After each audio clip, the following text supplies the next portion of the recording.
Greetings all, Joe Lum here with a brand new episode of Album Rankings.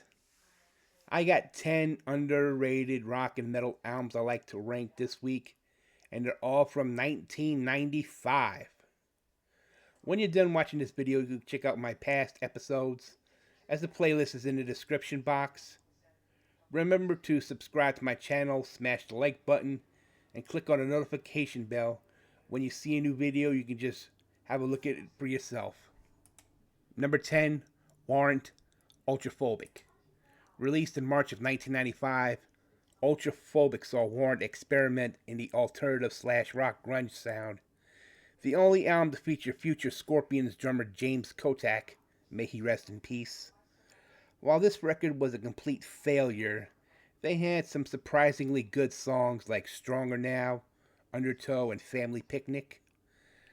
This album was featured on my album review series. It's in the archives. Feel free to check out that episode.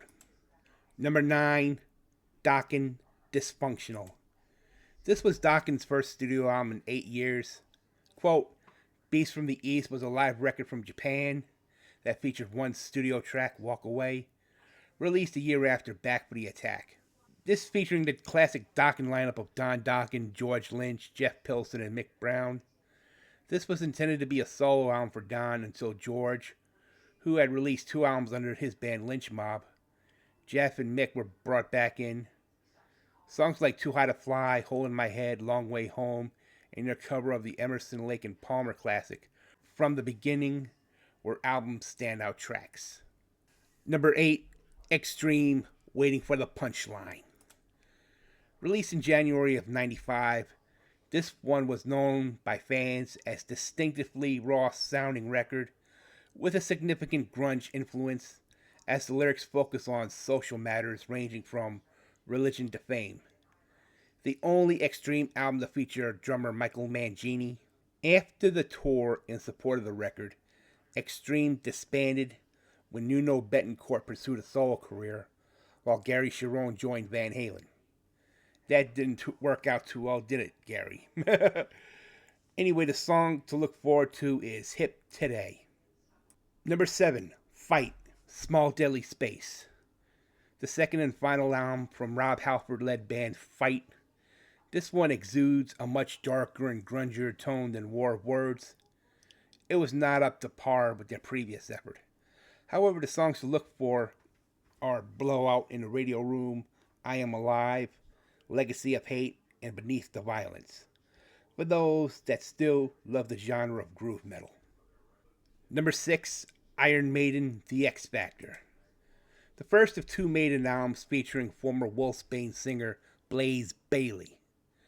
This was the first Iron Maiden album not to be produced by longtime producer Martin Birch, as founder, bassist, and primary songwriter Steve Harris co-produced the album along with Nigel Green. With all due respect to Mr. Bayley, he is no Bruce Dickinson. Despite that, look for the standout tracks Lord of the Flies, Man on the Edge, and the epic opener Sign of the Cross. Number 5, Slash's Snake Pit, It's 5 O'Clock Somewhere. This was a side band or side project for Slash of Guns N' Roses that saw moderate success, reaching number 70 on the Billboard 200. Apparently, this record was meant to be the new Guns N' Roses album, but Axl Rose didn't think the songs on this one were good enough, despite contributions from bandmates Gilby Clarke, Dizzy Reed, and Matt Sorum.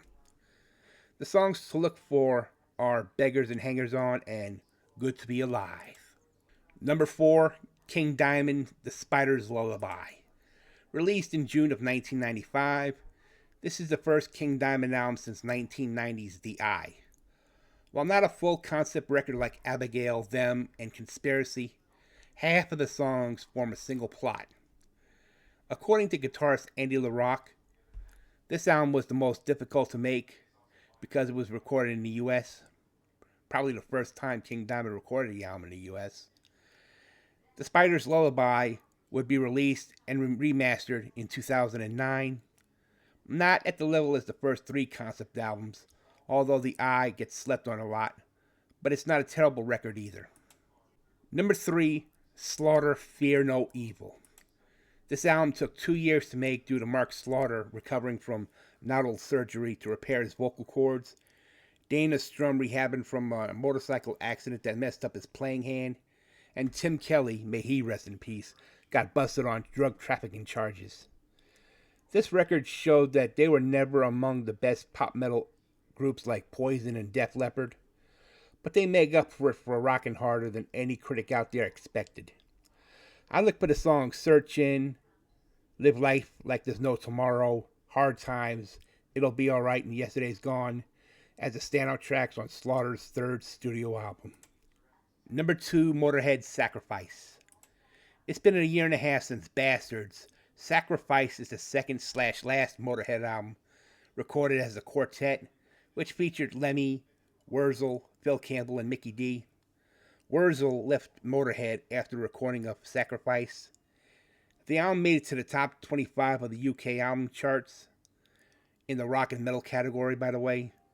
There's not many songs on this album that stood out for me, but if you're a fan of the 90s Motorhead albums, this one is especially for you.